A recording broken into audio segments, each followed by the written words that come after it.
Hi, I'm Alex, and this is my wife, Chloe. Hiya. We were both home educated.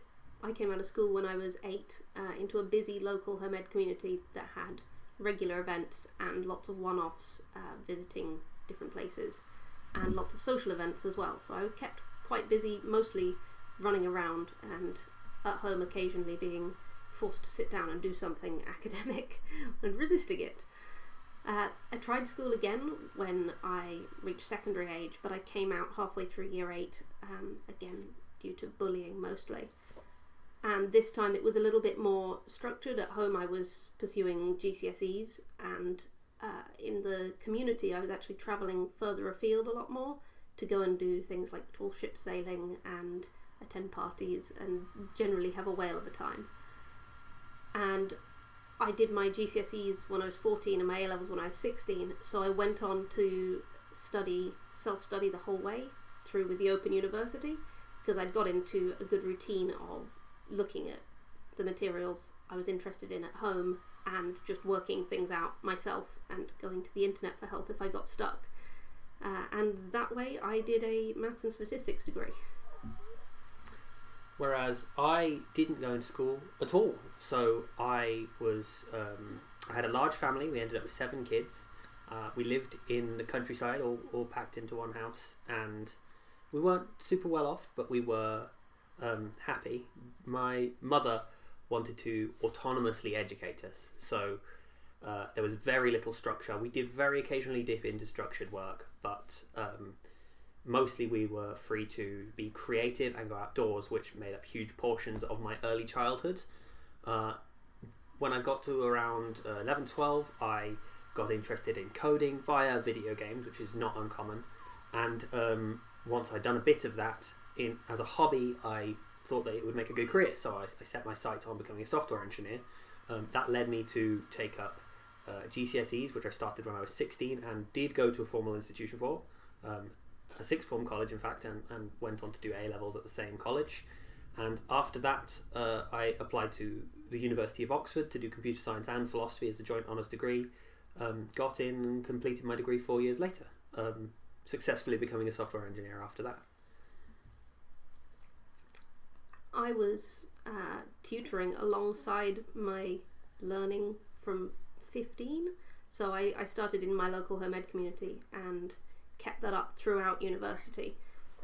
Part of the reason I chose the Open University was so I could study part-time and have time for other things, because I was a bit of a nerd. I read a lot of different subjects and areas, mostly beyond my sort of school level, but didn't pursue qualifications in them, like economics and archaeology and stuff.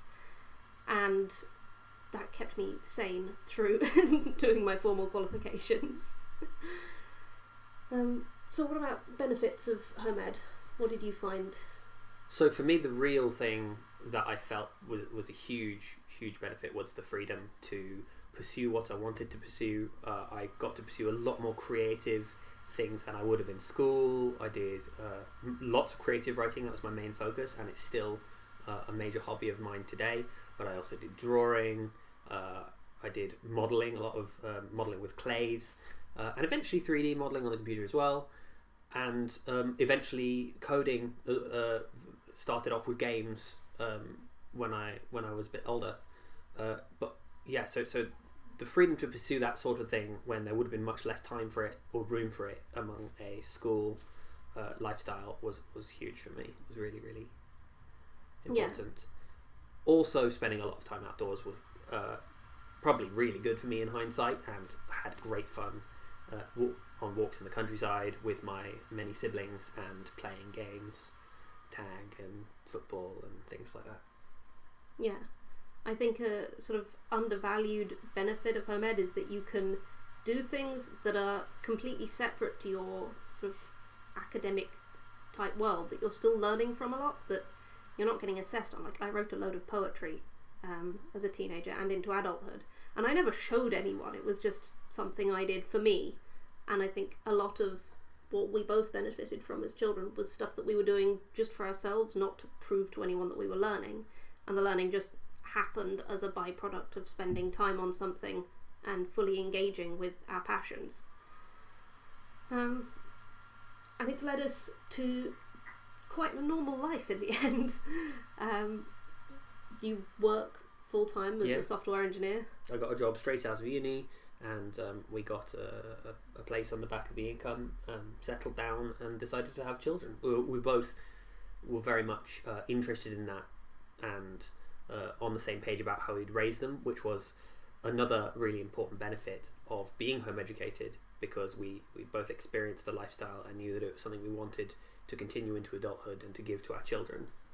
Yeah, I think also not being funneled through the system meant that when we did meet, because we were only 18 when we got together, via a bunch of different friends' parties and festivals and other gatherings, was that we had the space to think about how we wanted to structure our lives and think in that long-term way early on, whereas I think in the school system there's a lot of pressure to get your exams and get to university and have a career without really any reference to how do you want to fit this into your family life.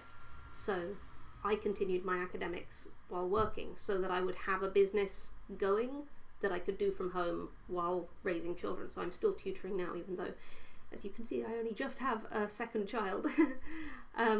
And it's meant that I could pursue my research as well, because I'm actually using my statistics degree and I'm a published researcher. So being able to decide ahead of time that we're going to try and make a life together rather than going off on two separate career trajectories and then trying to fit things together later, I think really benefited us. What other things? I think being second generation and having actually come through to adulthood ourselves, we're a lot more relaxed about sort of the process of home educating. A lot of people we know who are new home educators come to us sort of asking questions like, oh, how was it for you? Oh, I'm worried about this, that or the other. And I don't know, having come from quite different paths, like you only learned to read when you were 7, whereas I was reading when I was 4. And it just means we're a lot more relaxed about seeing our children's individual development and taking a tailored dynamic approach to how we educate them, and not worrying that that will somehow lead to their ruin, because we've seen so many people, ourselves and our friends, turn out to be perfectly functional adults from a lot of different paths. I would say that that's one of the things that if I were to give advice to prospective home educators, I would say you're going to have a lot of questions in your mind like, without school will they get enough socialisation, or without school will they get enough of this or that? How are you going to give them these things that school provides in theory? And for every single one of those things, as a home educator, you learn that they either don't need it or it's startlingly easy to get without school. And as Chloe said, many home educators who are doing it for the first time, like our parents were, don't have the confidence that they'll be able to provide all these things, or the knowledge about what's really necessary and where they're going to get this and that. Fortunately for them, the community is fantastic and is more than happy to share its wisdom and step in to help. But for us, home educating our own children with the benefit of being raised that way ourselves, and having seen many other children raised that way ourselves as well, we can now go in with the confidence that we can provide those things, and also provide the freedom that not putting a child into the constraints of school will give us. Yeah, I think that's everything. I think that's pretty good. Pretty good run. Thanks.